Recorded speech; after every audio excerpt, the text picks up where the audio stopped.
చెప్పక్కర్లా. ప్రతి ఒక్కరికి 2 ఓట్లు ఇస్తారు. 2 ఓట్లు కూడా ఫ్యాన్ గుర్తు మీద వెయ్యాలి. సీరియల్ నెంబర్ 3 మనది. 1, 2, 3. 3వ నెంబర్ సీరియల్ మీద ఫ్యాన్ గుర్తు ఉంటారు. 2 ఓట్లు 2 ఈవీఎం మిషన్లు ఉంటాయి. 2 ఓట్లు కూడా మీరు ఫ్యాన్ గుర్తు మీద వేసి మీరు ఎవరిని గెలిపించాలి?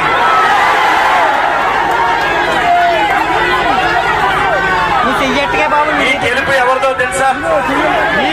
సతీష్ కాదు. ఎందుకు చెప్తున్నానో తెలుసా? ఇవాళ మీరు ఏదైతే నన్ను గెలిపిస్తారో, గెలిపించిన మర్నాడు నుంచి మీకోసం ఆయిల్ కంపెనీల మీద యుద్ధం చేయడానికి నేను సిద్ధంగా ఉన్నాను. రిలయన్స్ వాళ్ళు ఎదురు చూస్తూ ఉన్నారు. పొన్నార్ సతీష్ ఒకవేళ నెగ్గుతాడా నెగ్గడా. పొన్నార్ సతీష్ నెగ్గితే ఆడి మెడలు ఉంచేస్తాడని ఆయనకి తెలుసు. ఒకవేళ అవతల వాళ్ళు నెగ్గితే కంపెనీ దగ్గర ముడుపులు తీసుకుని అమ్ముడుపోతారని తెలుసాడు. అది దృష్టిలో పెట్టుకోండి మీరందరూ కూడా.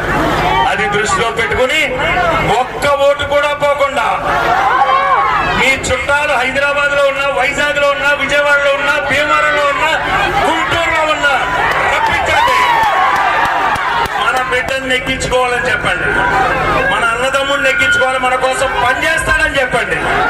మీ అందరికీ కూడా నేను చెప్పేది ఒకటే, రేపు మీ మనిషిగా, మీ కుటుంబ సభ్యుడిగా, మీ కష్టంలో నేను ఉంటా.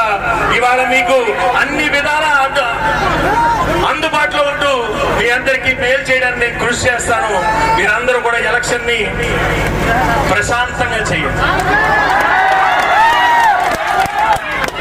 ప్రశాంతంగా నా కోసం అవతల వాళ్ళు ఎంత రెచ్చగొట్టినా ఇక్కడున్న నా అన్నదమ్ములందరికీ చెప్తున్నా, ఆ వెనకాలన్న నా అన్నదమ్ములకి చెప్తున్నా, ఎంత రెచ్చగొట్టినా సరే పొన్నార్ సతీష్ ని గుర్తు చేసుకుని 10 మెట్లు దిగి ఎలక్షన్ చేయండి.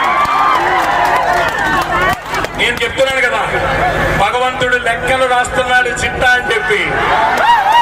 ఎలక్షన్ అయిపోయిన తర్వాత